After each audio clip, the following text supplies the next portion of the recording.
Welcome to medal ചാനലിലേക്ക് ഏവർക്കും സ്വാഗതം.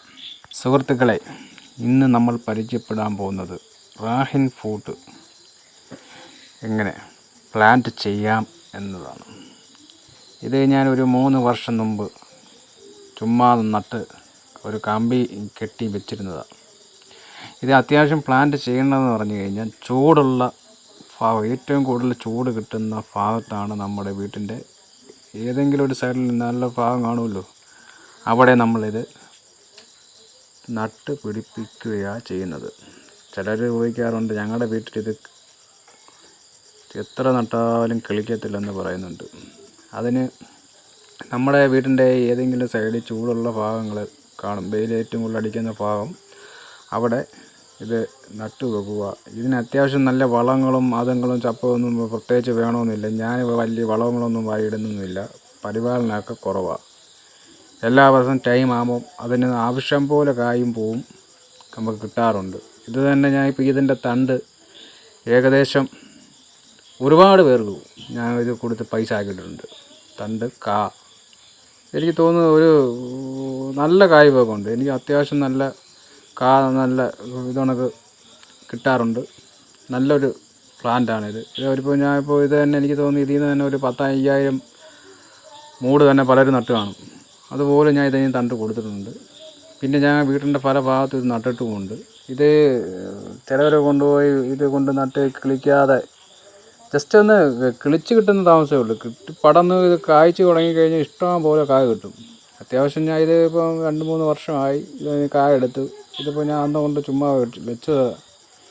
അത്യാവശ്യം വലിയ കായും ഒക്കെ ഉള്ള ഇതാണ്. ചിലരെടുത്ത് പറയാറുണ്ട്, ഞങ്ങളുടെ വീട്ടിൻ്റെ ഫ്രണ്ടിലൊന്നും ഇതിന്ന് കിളിക്കാറില്ല, ഇത് കൊണ്ട് വെച്ച് ഒരുപാട് നാളായി, മുരടിച്ച് നിൽക്കുക. അങ്ങനെ ഇതിപ്പോൾ അത്യാവശ്യം ഇത് കിളിക്കണമെന്നുണ്ടെങ്കിൽ ആവശ്യത്തിന് ചൂടാണ് വേണ്ടത്. അത് നിങ്ങൾ ശ്രദ്ധിച്ചാൽ മതി. വലിയ വില കൂടിയ വളങ്ങളോ ഒന്നുമില്ല. അത്യാവശ്യം നമ്മുടെ വീട്ടിലെ ചാണകമോ ഒക്കെ വാരിയിടുകയും അല്ലെങ്കിൽ കഞ്ഞിവെള്ളമൊക്കെ ചിലർ പുളിച്ച കഞ്ഞിവെള്ളമൊക്കെ ഒഴിക്കാറുണ്ട്. അതൊഴിച്ചാലും കുഴപ്പമൊന്നുമില്ല. ഞാൻ തൽക്കാലം ഇതിനകത്തൊന്നും ഇടാറൊന്നുമില്ല. ഞാൻ ഇതിനകത്ത് ചെയ്യാറെന്ന് പറഞ്ഞു കഴിഞ്ഞാൽ അത്യാവശ്യം നമ്മുടെ ചൂട് കിട്ടുന്ന ഭാഗത്ത് ഇത് നടേണ്ടത് ആ ഭാഗത്ത് നട്ടി വെച്ചിരിക്കുന്നത്. അത്യാവശ്യം ഞാൻ ഇച്ചിരി ചാണാനൊക്കെ വാരിയിടും, അത്രയേ ഉള്ളൂ. പിന്നെ വീട്ടിൽ കോഴിയുള്ളവരെ കോഴിയുടെ വേസ്റ്റൊക്കെ വാരിയിടാറുണ്ട്. അതൊക്കെ നല്ലതാണ്. ഇതിന് ചൂടാണ് ഏറ്റവും കൂടുതൽ ആവശ്യം. ഇതുണ്ടോ, ഞാൻ കണ്ടു ഇതിനൊക്കെ നട്ടേക്കുന്ന ഭാഗം കണ്ടു. ഇതിനകത്തൊന്നും വലിയ വളങ്ങളിട്ടായിട്ട് നിങ്ങൾക്ക് തോന്നാറുണ്ടോ? ഇല്ല, ഞാൻ അങ്ങനെയൊന്നും ചെയ്യാറൊന്നുമില്ല. ഞാൻ ഇതിങ്ങനെ വല്ലപ്പോഴും ഇങ്ങനെ നോക്കും, പൂ വരും. പൂ കാണാൻ നല്ല ഭംഗിയാണ്. വലിയ വലിപ്പം ഒരു കിലോ ആണ് ഈ പൂ. മനോഹരമാണ് ഇതിൻ്റെ പൂവൊക്കെ കാണാൻ.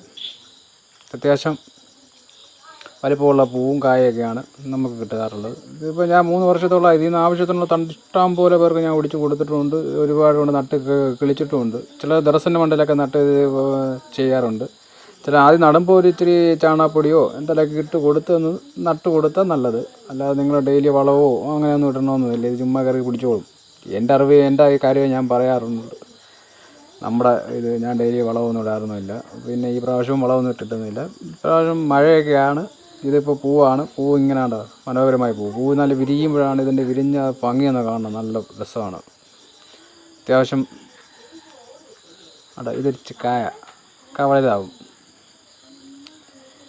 ഈ വീഡിയോ ലൈക്കും സബ്സ്ക്രൈബും ഒന്ന് ചെയ്യണേ സുഹൃത്തുക്കളെ. പിന്നെ കണ്ടോ, അപ്പോൾ ചാനൽ ലൈക്ക് ചെയ്യാനും സബ്സ്ക്രൈബ് ചെയ്യാനും മറക്കരുത് സുഹൃത്തുക്കളെ. ഇതിപ്പോൾ നിറയെ പൂവായി. ഇത് മഴ പെയ്യുമ്പോൾ ഇച്ചിരി പാടാനേ ഉള്ളൂ.